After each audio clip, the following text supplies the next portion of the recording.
I'm here to ask you about like what it was like growing up as a 10-year-old boy. What were your dreams? Was acting always something that you wanted to do? Can you elaborate on that?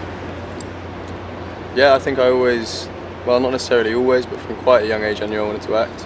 So I was probably around 12, 13 when I realised I could, properly go for it. From quite a creative family, so I think I was encouraged often to go for the thing that I enjoyed doing over the security aspect of that, job security. But I think that, yeah, I kind of always knew I wanted to do something creative. Acting was always a big passion of mine from a very young age. I think most actors would probably agree that as you kind of get older, you discover different things that you love about acting. I think it always starts off with just being able to entertain people or make your friends laugh, or quoting films, and then as you go on, you find more and more things that you love about it, and the kind of passion grows. What about you?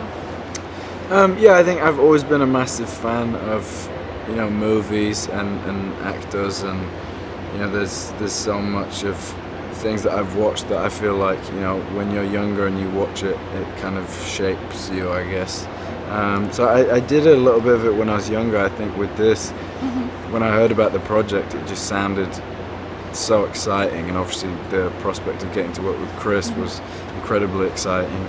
And now I just feel very lucky to have kind of been involved and get to be a part of something so amazing. I think getting to watch it now, I feel very proud of it. And now, what is more nerve-wracking? Is it being on stage in front of like 10,000s of girls, or just being directed by Christopher Nolan? It's different, I know. I'd say, yeah, it's different. I'd say both are nerve-wracking and and not at the same time. It's so being a fan of Chris's movies and being on set with him, it's hard not to be in awe of him, just in the way that he works, and you feel lucky to kind of get to watch someone like that work, and someone who's so passionate about what they're doing. I feel like it's always a privilege to be around people like that.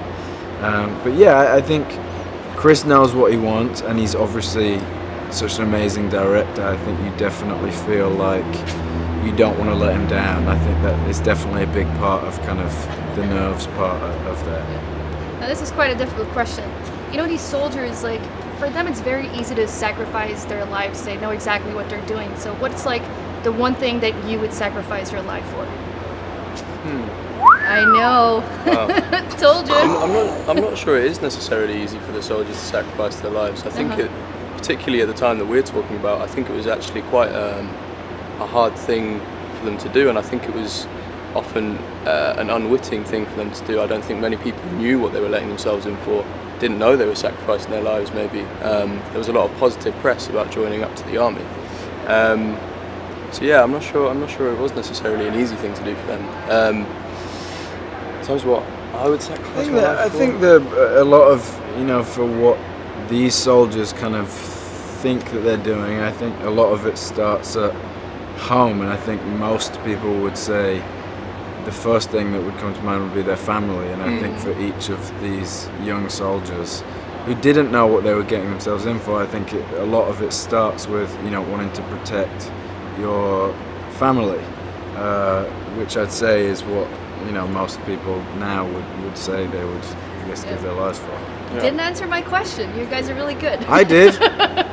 Yeah, I think loved ones. I think that is the answer to the question. Yeah. I skipped around it. So you're about to become famous. This is your first big movie. What is like the first thing that you will do when you become famous? And what's like the first thing you would do if you could get your anonymity back for one day? The first thing I'm going to do when I become famous?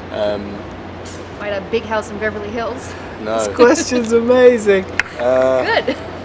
I don't know. Probably do some laundry, or laundry. Go and buy some shopping. I don't think I'd do anything too extravagant, to be honest.